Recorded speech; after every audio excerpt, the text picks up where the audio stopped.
Assalamualaikum warahmatullahi wabarakatuh. Perkenalkan, saya Akila Sabrina Aisyah, mahasiswi semester 5 Fakultas Hukum Universitas Jambi dengan nomor induk mahasiswa B1001852 dari kelas A Hukum Sumber Daya Alam dengan dosen pengampu Bapak Dr. Fauzi Syam SH MH. Dalam video kali ini saya akan membahas tentang pengelolaan sumber daya pesisir dan laut dari segi sosial ekonomi. Pesisir merupakan daerah pertemuan antara darat dan laut. Ke arah darat meliputi bagian daratan, baik kering maupun terendam air yang masih dipengaruhi sifat-sifat laut seperti pasang surut, angin laut, dan perembasan air asin.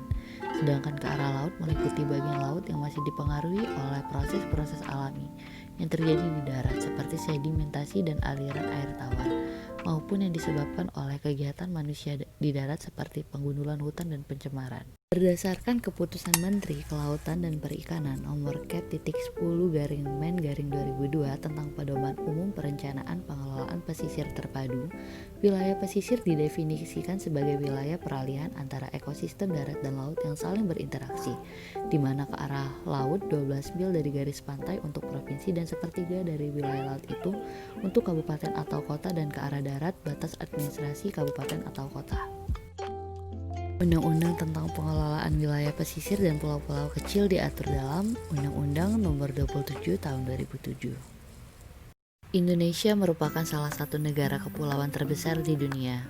Menurut jumlahnya, pulau di Indonesia mencapai sekitar 17.500 buah dan dikenal sebagai salah satu negara memiliki keanekaragaman hayati terbesar, dengan keanekaragaman flora dan fauna yang kaya, termasuk endemik. Pertama adalah keunggulan sumber daya alam. Sebagai negara Nusantara, tidak mengherankan jika inferior 2/3 dari total wilayah negara kesatuan dalam bentuk republik ini itu merupakan perairan, dengan permukaan sekitar 5,8 juta kilometer persegi.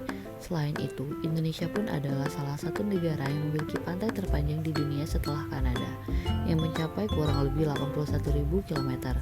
Secara alami, Indonesia mewarisi kekayaan sumber daya alam yang melimpah. Kedua, manfaat sumber daya manusia. Dari segi kuantitas penduduk, Indonesia menempati urutan kelima di dunia, kurang lebih 220 juta jiwa. Dari jumlah penduduk sekitar 60% diantaranya, mereka tinggal dan hidup di sekitar pesisir, dan kebanyakan dari mereka bergantung pada keberadaan sumber daya alam pesisir, dan untuk mata pencaharian mereka memanfaatkan sumber daya lautan. Akibatnya, sumber daya pesisir dan laut semakin dieksploitasi, dimulai dari menggunakan teknologi paling sederhana sampai teknologi modern. Fenomena ini memberikan indikasi bahwa semakin tinggi angkanya penggunaan teknologi eksploitasi, semakin besar tekanan terhadap keberadaannya sumber daya ini. Sebagian besar wilayah Indonesia adalah terdiri dari lautan dan memiliki potensi kelautan cukup besar. Dengan potensi yang dimiliki tersebut, seharusnya dapat mensejahterakan kehidupan masyarakat nelayan yang menggantungkan hidup pada potensi kelautan tersebut. Namun kenyataannya, kehidupan masyarakat nelayan senantiasa dilanda kemiskinan. Bahkan kehidupan nelayan sering diidentikan dengan kemiskinan. Tingkat kesejahteraan para pelaku perikanan pada saat ini masih di bawah sektor-sektor lain, termasuk sektor pertanian agraris. Kondisi masyarakat nelayan atau masyarakat pesisir merupakan kelompok masyarakat yang relatif tertinggal secara ekonomi dan sosial, khususnya dalam hal akses pendidikan dan layanan kesehatan, dan kultural dibandingkan dengan kelompok masyarakat lain. Kondisi masyarakat pesisir atau masyarakat nelayan di berbagai kawasan pada umumnya ditandai oleh adanya beberapa ciri, seperti kemiskinan, keterbelakangan sosial budaya, rendahnya sumber daya manusia. Wilayah pesisir didefinisikan sebagai wilayah peralihan antara lautan dan daratan. Ke arah darat mencakup daerah yang masih terkena pengaruh percikan air laut atau pasang surut, dan ke arah laut meliputi daerah paparan benua. Wilayah ini merupakan tempat menumpuknya berbagai bahan, baik berasal dari hulu atau setempat akibat sebagai macam aktivitas manusia. Nelayan adalah orang yang mata pencahariannya melakukan penangkapan ikan. Pengertian mata pencaharian adalah sumber nafkah utama dalam memenuhi kebutuhan hidup dengan menangkap ikan, sedangkan nelayan menurut Undang-Undang Nomor 31 Tahun 2004 tentang Perikanan adalah orang yang mata pencahariannya melakukan penangkapan ikan.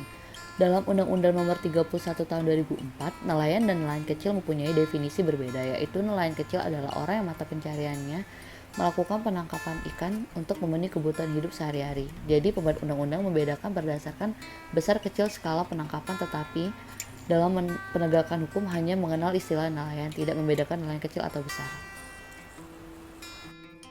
Nelayan bisa bertahan jika didorong semangat hidup yang kuat dengan moto kerja keras agar kehidupan mereka menjadi lebih baik. Oleh karena itu, dengan adanya pemanfaatan sumber daya pesisir dan laut secara intensif, optimal dan terkendali dapat mendorong adanya pertumbuhan ekonomi lokal yang tinggi, serta dapat memberikan efek keuntungan yang besar bagi kesejahteraan masyarakat pesisir.